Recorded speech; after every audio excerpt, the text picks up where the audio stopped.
പറയുന്നില്ല.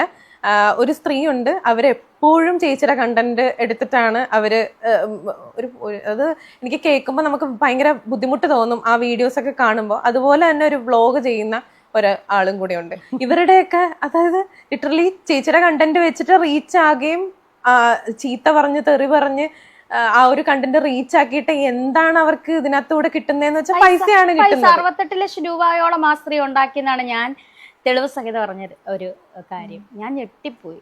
എന്നെ വെച്ചിട്ട് 68 ലക്ഷം. പിന്നെ അവരെന്നെ വെറുതെ വിടുവോ? എന്നെ അവർ വെറുതെ വിടുവോ? എനിക്ക് തോന്നുന്നില്ല.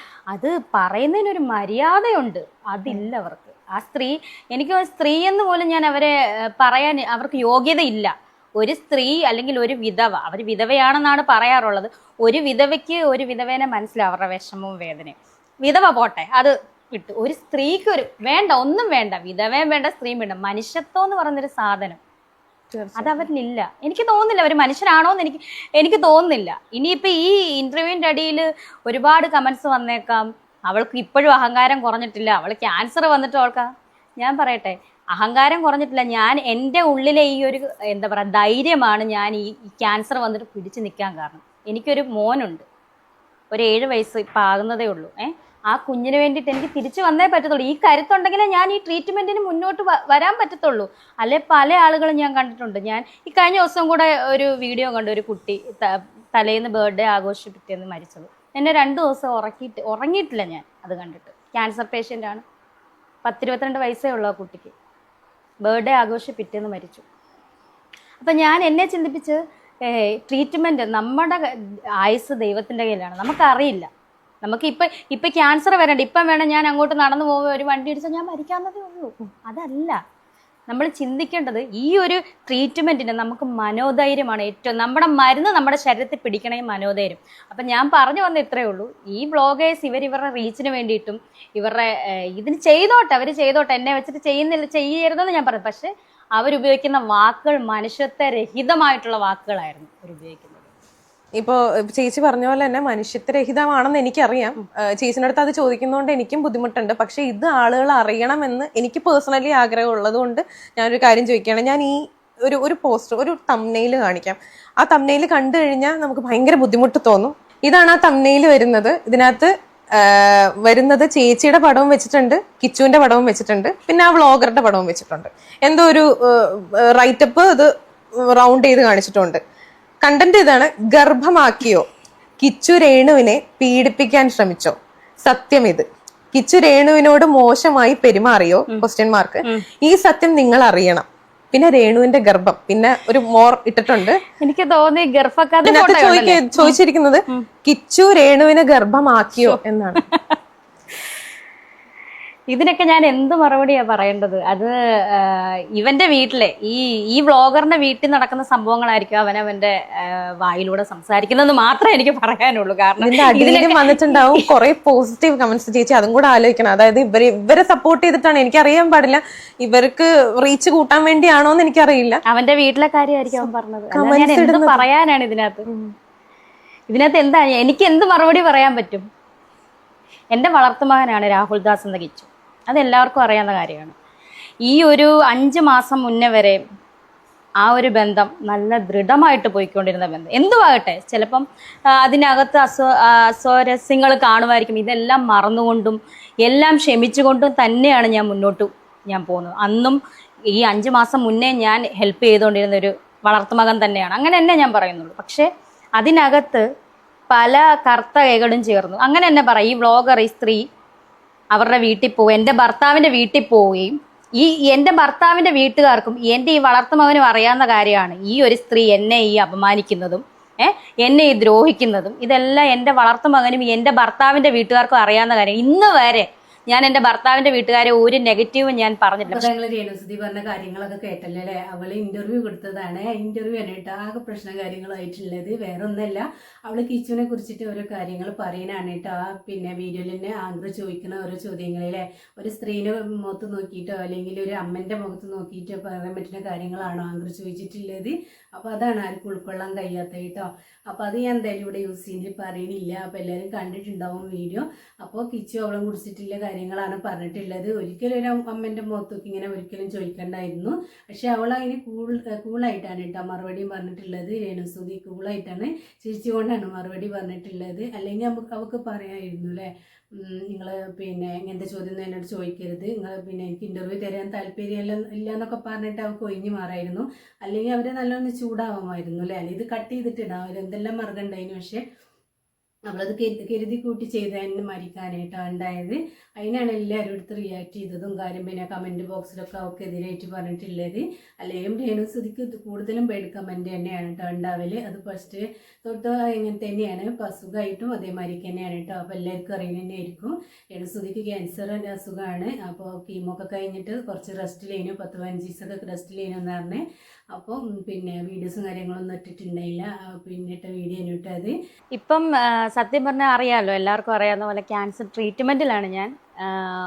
3rd കീമോ കഴിഞ്ഞ് ഒരു 10-12 ദിവസത്തിന് ശേഷം ഞാനൊന്ന് എന്തായാലും ഉണർന്നു എന്ന് പറയാം, ഒന്ന് വീണ്ടും ജനിച്ചെന്ന് പറയാം. കാരണം കീമോ എന്ന് പറയുന്ന ആ ഒരു സിറ്റുവേഷൻ അനുഭവിച്ചവർക്കും അറിയാം, ആ അനുഭവിച്ചവരുടെ വീട്ടുകാർക്കും അറിയാം, അതായത് ആ പേഷ്യൻറ്റിനെ നോക്കുന്നവർക്കും അറിയാം. കാരണം അത് വളരെ ഒരു എന്താ പറയുക, ഒരു ഓർക്കാൻ പോലും പറ്റുന്നില്ല, അതുപോലൊരു ഭീകരതയാണ്. കാരണം ആ ഒരു കീമോ മരുന്ന് നമ്മുടെ ശരീരത്തിൽ കയറുമ്പം ആ ഒരു ദിവസം തൊട്ട് ഒരു 10-12 ദിവസത്തോളം നമ്മൾ അടക്കിടപ്പായിരിക്കും. നമുക്ക് എഴുന്നേക്കാൻ പറ്റത്തില്ല. ഒരു പച്ചവെള്ളം, നമുക്ക് ദാഹമുണ്ട്, പക്ഷേ ഒരു പച്ചവെള്ളം കുടിച്ചു കഴിഞ്ഞാൽ നമ്മൾ വൊമിറ്റിംഗ് ആണ്. നമുക്ക് ഒന്ന് അനങ്ങണമെന്നുണ്ട്, പക്ഷെ പറ്റത്തില്ല, കിടപ്പ് തന്നെയാണ്. നമ്മളെ ആ നോക്കുന്നവരില്ലേ, അവരെ സത്യം പറഞ്ഞാൽ ദൈവതുല്യമായിട്ടാണ് കാണുന്നത്. അതുപോലെ ഡോക്ടേഴ്സിന് അതുപോലത്തെ ഒരു അവസ്ഥ കഴിഞ്ഞ് ഞാനിപ്പോൾ എഴുന്നേറ്റിരിക്കുന്നു. ഇനി ഒരു 3 കീമോയും കൂടെ റിമൈനിങ് ഉണ്ട്. അതുപോലെ ഡോക്ടർ പറഞ്ഞ പോലെ സർജറിയാണ് അടുത്തത് പ്ലാൻ. ഇതുണ്ടാക്കിയത് ആരോ കമൻ്റ് ഇട്ടത്, അങ്ങനെ പിന്നെ തമിഴിലൊക്കെ വെച്ച് വിട്ടതാണ് കേട്ടോ അതിൽ വ്ളോഗ്. അപ്പോൾ അതേ ഉണ്ടല്ലോ പിന്നെ ഇത് ഇങ്ങനെ ചെയ്തത് വളരെ മോശമായി പോയിട്ടോ. ഒരു പിന്നെ കിച്ചുവിന് എന്ത് തോന്നൂല ഇങ്ങനെയൊക്കെ കേൾക്കുമ്പോൾ. പിന്നെ അതേമാതിരിക്ക് തന്നെ അവനും പിന്നെ ഋതുപ്പനും ഒക്കെ വലുതായി വരികയല്ലേ. അപ്പം ഇങ്ങനത്തെ കാര്യങ്ങളൊക്കെ കേൾക്കുമ്പോൾ അമ്മനെ കുറിച്ചിട്ട് ഇങ്ങനത്തെ ഒക്കെ കേൾക്കുമ്പോൾ കുട്ടിയൊക്കെ എന്തായാലും വിഷമവും കാര്യങ്ങളൊക്കെ ഉണ്ടാവും. പക്ഷെ അതിൽ വ്ളോഗ് ചെയ്തതും തെറ്റ് തന്നെയാണ്. അങ്ങനെ തമിഴിലൊന്നും കൊടുത്തിട്ട് അങ്ങനത്തെ ഒരു വീഡിയോ ഉണ്ടായിരുന്നു അല്ലേ. അവൻ്റെ വളർത്തുമകനാണ് കേട്ടോ. അവൾ 11 വർഷം പിന്നെ വളർത്തി, 11 വയസ്സ് തൊട്ട് വളർത്തി എന്നൊക്കെ പറയുന്നുണ്ട് കേട്ടോ. അപ്പോൾ അങ്ങനെയൊക്കെ വളർത്തി എന്തായാലും സ്ഥിതിക്ക് പിന്നെ ആ മുഖത്ത് നോക്കി അങ്ങനെ ഒരു കാര്യം പിന്നെ ചോദിക്കണ്ടായിരുന്നു അല്ലേ ആണ്. അപ്പോൾ അതിൽ വ്ളോഗ് ഒരിക്കലും ഇങ്ങനത്തെ സംഭവം ചെയ്യണ്ടായിരുന്നു. അവന് പിന്നെ ഇത് അതേ ഉണ്ടല്ലോ, ഇത് പിന്നെ കമൻറ്റിൽ നിന്ന് കിട്ടിയാണ്ട് അങ്ങനെ തമിഴിലൊക്കെ വെച്ചിട്ടാന്ന് എനിക്ക് തോന്നണായിട്ട് എൻ്റെ അഭിപ്രായത്തിൽ. എന്ന് പറയലെന്ന് വെച്ചാൽ ബെഡ് കമൻറ്റ് ഇടാൻ ഇഷ്ടംപോലെ ആൾക്കാരുണ്ടാവും കേട്ടോ. കാരണം എന്താണെന്ന് വെച്ചാൽ നല്ല വീഡിയോ ഇട്ടാലും മോശം വീഡിയോ ഇട്ടാലും അതിൻ്റെ താഴെ ഇഷ്ടംപോലെ ബെഡ് കമൻറ്റ് വരാറുണ്ട് കേട്ടോ, ആർക്കും വരാറുണ്ട്.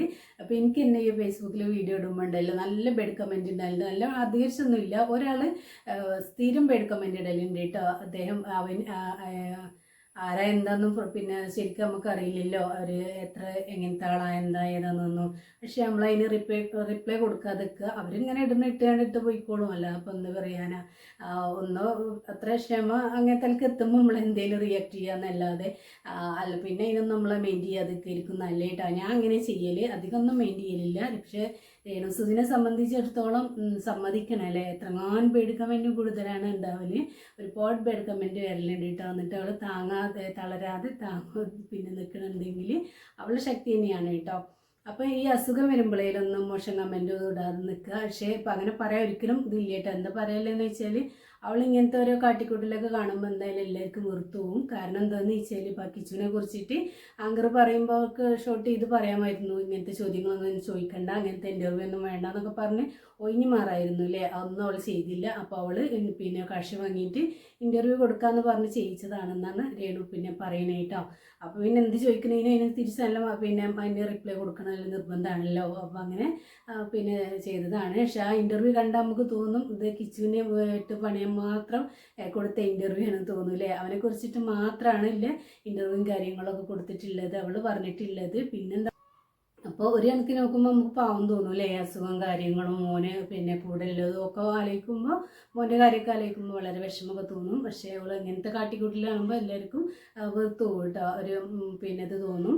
അതുകൊണ്ടാണ് കേട്ടോ എല്ലാവരും ഇങ്ങനെ ബേഡ് കമൻറ്റും കാര്യങ്ങളൊക്കെ ഇടുന്നത്.